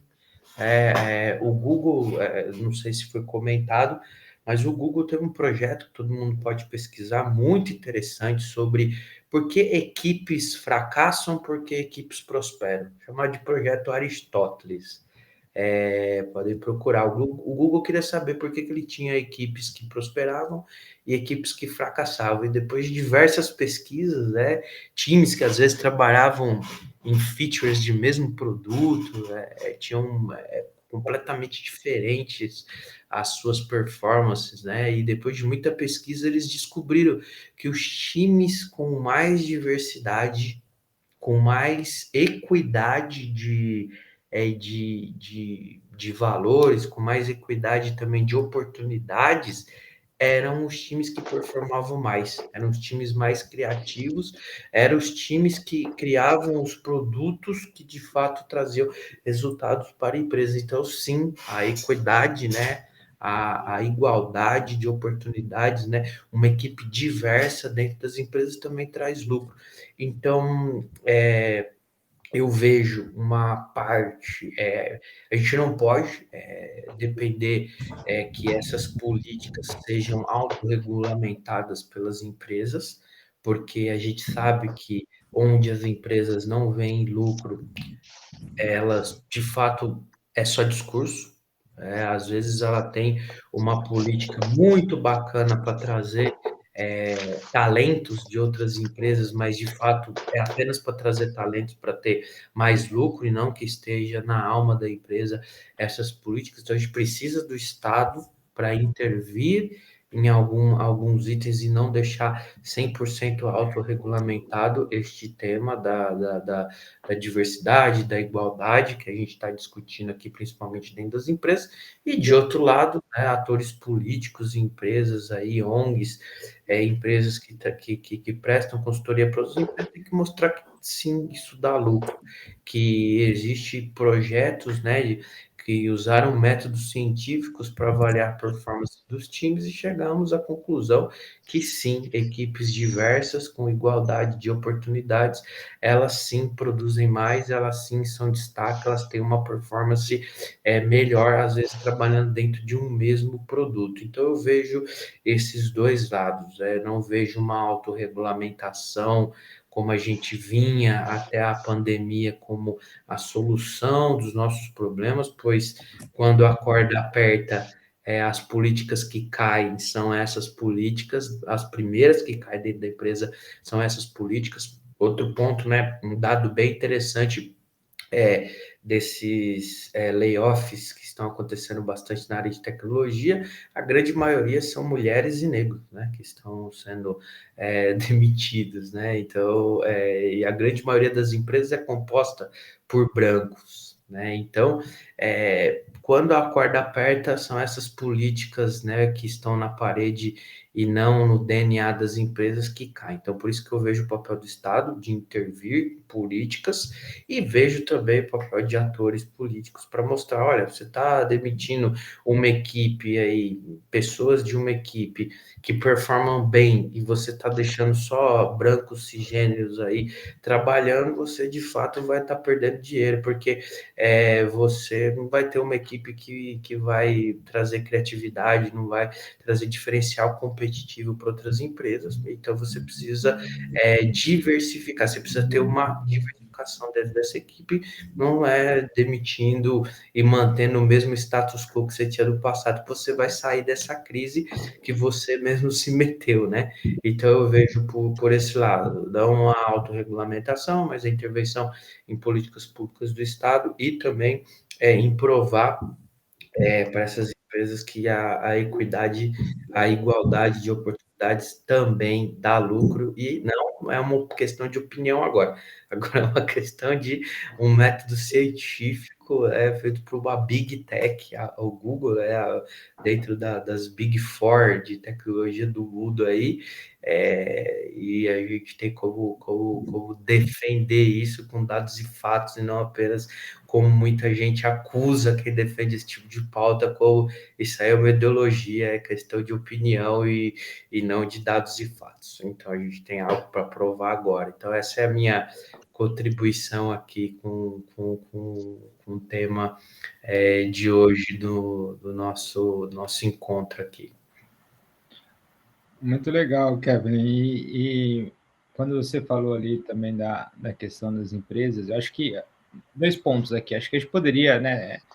Foram várias sugestões legais aqui que a gente discutiu hoje. Uma que eu vou colocar em prática, conversar com a Melissa, da gente fazer uma live em nossa companhia só com as mulheres, é extremamente importante, né? Para que a gente possa ouvir diversos pontos de vista e aprender, como Cortella fala, o contrário de feminismo não é machismo, é idiotice, né? É ignorância, né?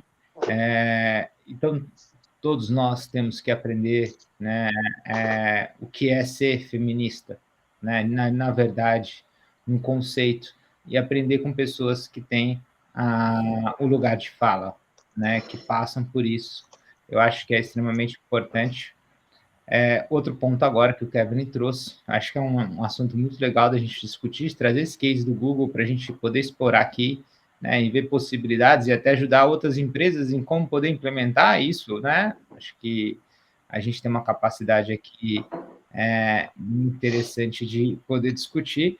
E no seu discurso você me lembrou uma situação em que vivemos juntos no passado, não vou dizer o nome, mas algumas pessoas já vão identificar, né? Quem riu já vai entender, de uma empresa aí muito grande, né? Que um belo dia decidiu pintar todos os andares de escadas, né? Por quê? Porque o elevador era muito concorrido e às vezes você precisava ir do nono para o oitavo, do oitavo para o sétimo, do sétimo para o sexto, e você não queria pegar o elevador.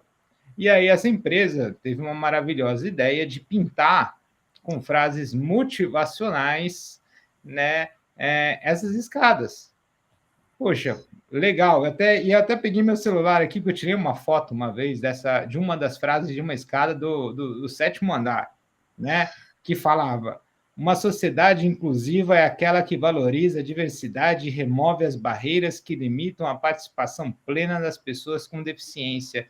E eu subindo as escadas, olhando aquela frase e falando assim, cara, quem autorizou? Né? Que falta de contexto é esse? Você está numa escada, né? Falando sobre tirar a dificuldade na acessibilidade, né? Aquela questão do discurso é muito bonito, né? Pô, lindo. A arte dessa empresa é linda, né? Nas escadas. E é motivacional para alguns subir aquela escada nessas frases. Mas eu me deparei com essa e me lembrei até a foto do meu celular. Obviamente não vou mostrar para não expor a empresa. Algumas pessoas já vão saber qual é. Mas é muito de você pensar, né? Qual que é o seu objetivo ali de empresa, né? Você quer ter uma plaquinha de Great Place to Work, né? É isso que te importa, né? É mais lucro, mas, poxa, você pode trabalhar com lucro real, né? Trabalhando com equidade, e acho que é um tema muito bacana para a gente trazer. Paulo, rapidinho, só que você me deu uma ideia aqui de me meter, que é o seguinte: o problema é que a pessoa com necessidade especial ou com alguma deficiência, o problema é que ele atrapalha a gente. Esse é o discurso. Esse cara está atrapalhando a gente, esse cara está atrapalhando a nossa vida. Né? Não é trazer, ele está atrapalhando o nosso negócio. Né? Esse é um problema sério a ser enfrentado. Né? Esse cara está atrapalhando o nosso mundo. Nosso mundo podia ser bem legal, podia ser bem mais bacana, as empresas podiam ser bem, e esse cara está atrapalhando. Então, assim, é uma mudança de mentalidade radical. Né? Radical. Exatamente. E quando você estuda a história, né, os grandes massacres foram justamente através desse pensamento. Então, foi colocando através da arte, através da comédia, através dos filmes, ridicularizando minorias. Né? Então, a gente tem um exemplo recente, né, do século passado, que Hitler fez isso com a arte, né? Então ele começou a divulgar filmes, comédias, discursos, brincadeirinhas inocentes relacionadas aos judeus, à situação em que eles viviam de pobreza, para tornar isso uma coisa normal, com uma mensagem consciente de que eles eram inferiores, e logo depois implementou um regime que matou milhões de pessoas. Né? Então, o que parece inofensivo no primeiro momento, é apenas uma brincadeirinha, é apenas uma piada, né? Começa assim. E começa assim, vai destruindo, né? E daqui a pouco a gente está, né? Não é daqui a pouco, né? Porque isso já acontece, já, né? Um grande massacre, né? Desde as pessoas ali, é só a gente acompanhar nos interiores do Brasil, no sertão, o massacre que é. Não precisa ir para a África para a gente ver criança morrendo com fome, né? Não precisa ir para outro lugar, não precisa ir para os Estados Unidos para ver um negro morrendo por um policial, não precisa ir para a Europa, para a Inglaterra, para ver um homossexual sendo espancado, é só ir no Rio de Janeiro e São Paulo, na Avenida Paulista. Então, o exemplo está do nosso lado, e a gente finge que não vê e que essa guerra não é nossa, né? E, de certa forma, como você falou, muitas vezes o pensamento inconsciente é de que o mundo seria, para a gente, mais fácil lidar.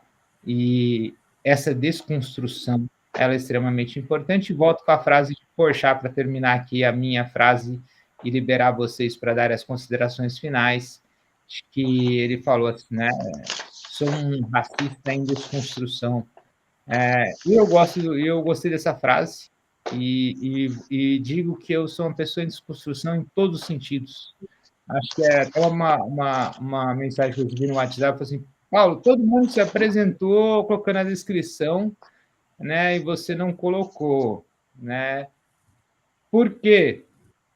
Bom, eu tenho um problema sério com isso, não pela minha aparência, tá? Por essa desconstrução que eu venho tentando fazer de não me olhar mais como uma matéria por fora, de tentar ser somente o que eu falo, né? De tentar ser amor, né? De que a minha voz seja amor. Mas é importante fazer a descrição, sim, né? Então, sou uma pessoa branca, dependendo do ponto de vista, porque eu, quando eu era criança, estudava num colégio alemão e eu era negro. Então, depende do ponto de vista, né?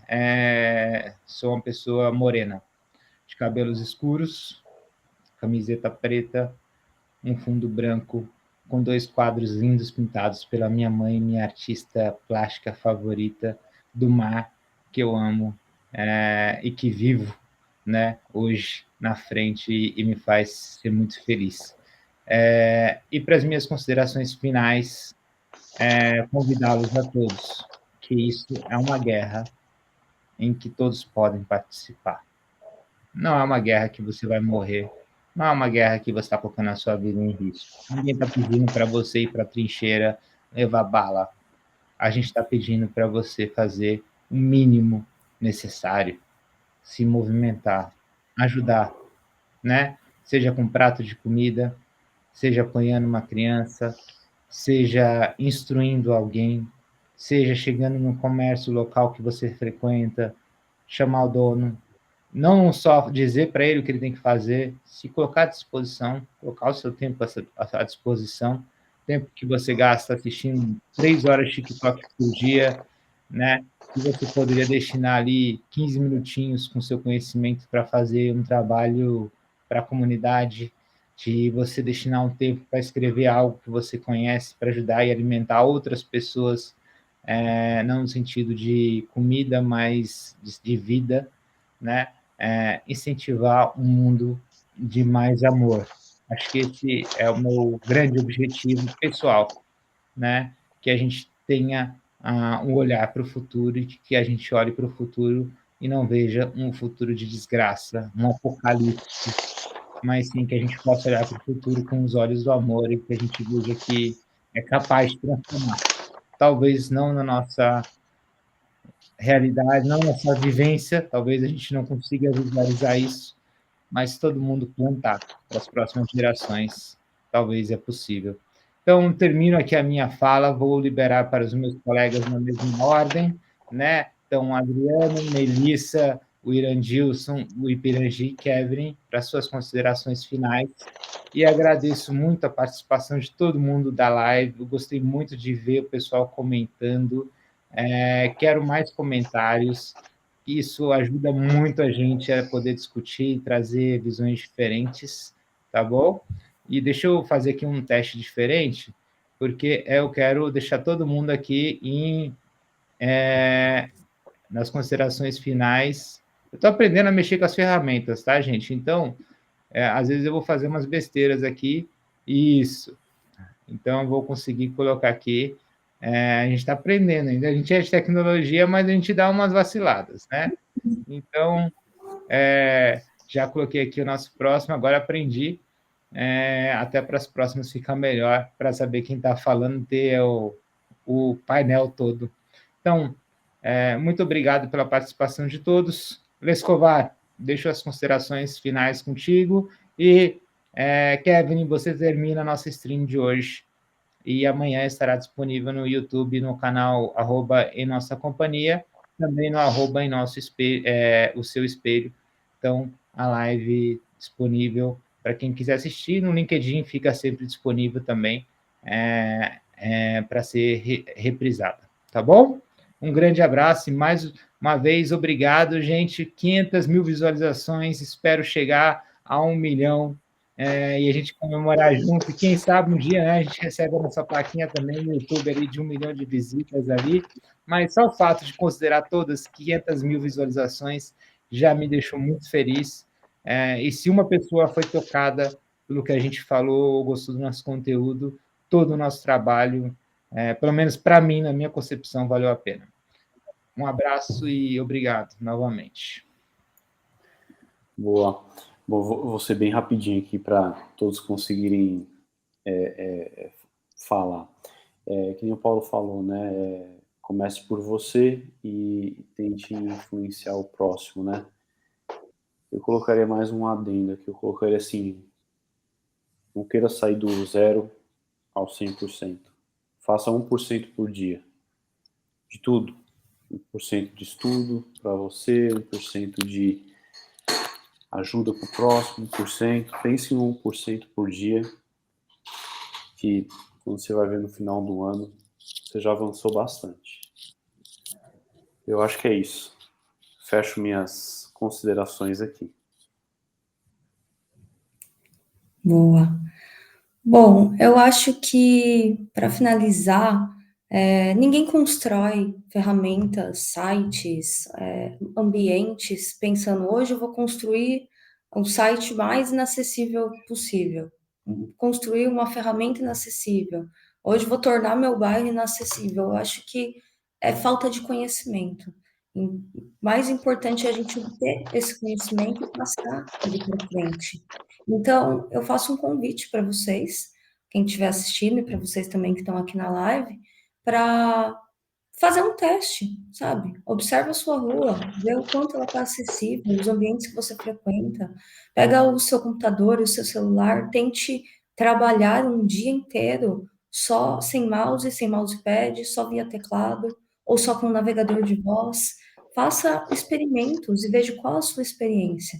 E traga essa experiência para frente, traga esses insights para frente, para as empresas que você trabalha, para as pessoas que você conhece, para o ambiente ao seu redor. E você vai pegar muitas informações importantes, que o tempo que você vai levar acessando cada uma dessas coisas vai ser muito maior, e aí você vai conseguir ter uma visão maior do que outras pessoas estão passando.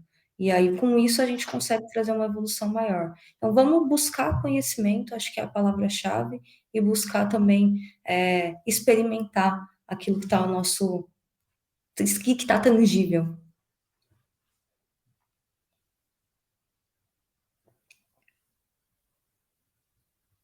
Bom, queria agradecer o convite do Paulo e foi muito bom estar com vocês.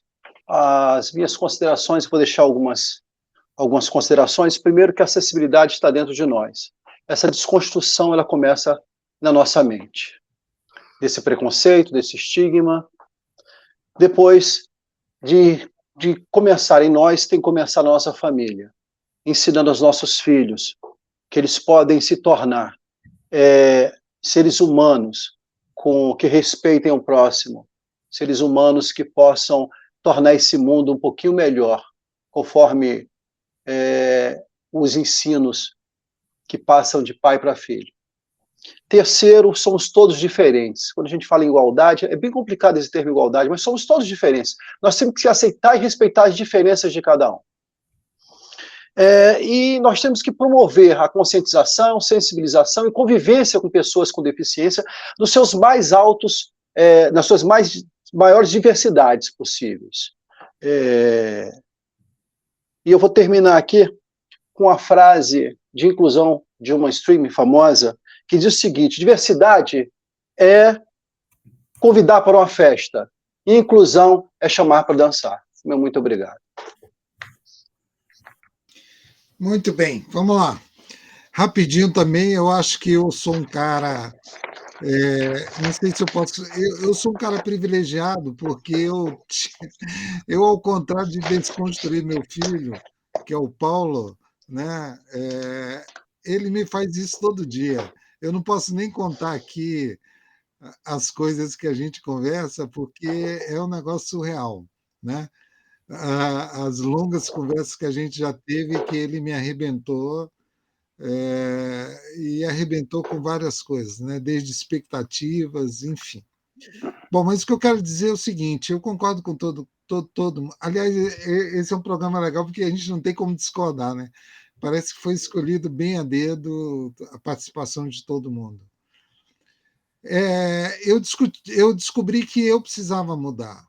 E eu descobri isso na minha sala de aula, né? E eu vou contar aqui rapidinho como é que eu descobri isso e como isso me mudou. Eu estava dando uma disciplina, acho que de filosofia ou sociologia, sala cheia, e a primeira aula minha sempre é de apresentação, todo mundo, de onde você veio, o que você está fazendo aqui, e chegou na vez de um cara alto, forte, e eu perguntei: você, quem é você, teu nome, por que você escolheu fazer essa disciplina? E ele disse: eu sou fulano de tal, eu vim de tal lugar do Nordeste e tal. Eu falei: mas que coisa interessante, o que um cara do Nordeste veio fazer aqui em Curitiba? Aí ele casou. Eu falei: você conheceu uma curitibana? Ele: não, um curitibano. E aquilo arrebentou comigo. E eu falei: puxa vida, eu preciso sair da minha normalidade, né? E desde então eu proibi, pelo menos onde eu estava presente, qualquer tipo de piada tradicional com qualquer tipo de coisa. Piada de gênero, piada de mulheres, exemplos negativos. Ou seja, a partir de então, todo tipo de exemplo nosso tinha que ser um exemplo positivo. Jamais, em hipótese alguma, um exemplo de diferença, né? É um exercício, confesso para vocês. Mas eu acho que essa é a mensagem que a gente está deixando aqui, né? Que é um exercício que começa de dentro para fora, um exercício de mudança de mentalidade. Ou seja, a gente está construindo um mundo novo, né? E a gente tem que, pelo menos, mudar a nossa cabeça para que a nossa geração, a geração que venha depois da gente, consiga construir esse mundo que a gente está discutindo agora que deve ser, né? Então, prazerzão estar com vocês, uma alegria enorme, e saio daqui aprendendo muito mais e mais comprometido com a inclusão.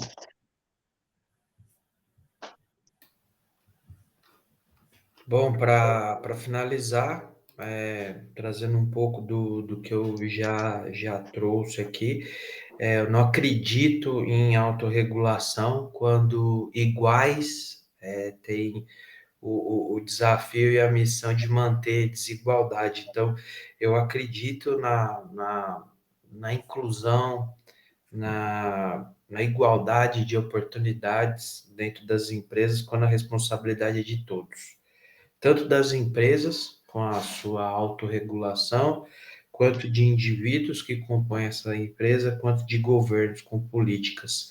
Então, todos têm que trabalhar juntos para criar ambientes inclusivos, né, onde cada pessoa possa ser valorizada pelo que ela é, né, tendo acesso às mesmas oportunidades de crescimento e sucesso de todas as outras, independente de qualquer diferença entre elas. E também, né, pegando o gancho do projeto que eu trouxe, não é apenas uma obrigação de justiça ou ética das empresas, mas promover a diversidade, a igualdade, a acessibilidade, essa justiça social dentro das empresas também é uma estratégia inteligente para ter organizações mais fortes, mais resilientes, né? Aproveitar o que cada um pode contribuir diferentemente, você tem uma gama de produtos que tem uma malha, né, uma abrangência muito maior do que aquele mesmo time, né, branco, cisgênero, homem, etc e tal.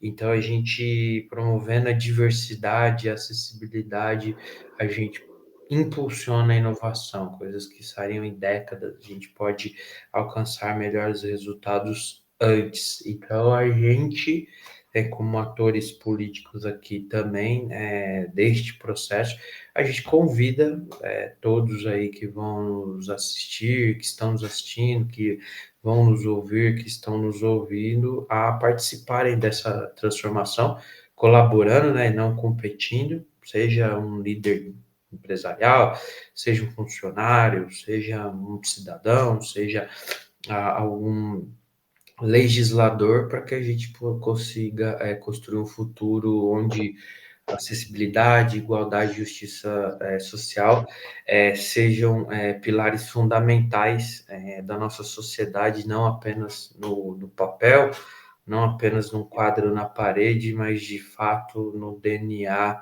de cada cidadão, de cada legislador, de cada empresa. É isso.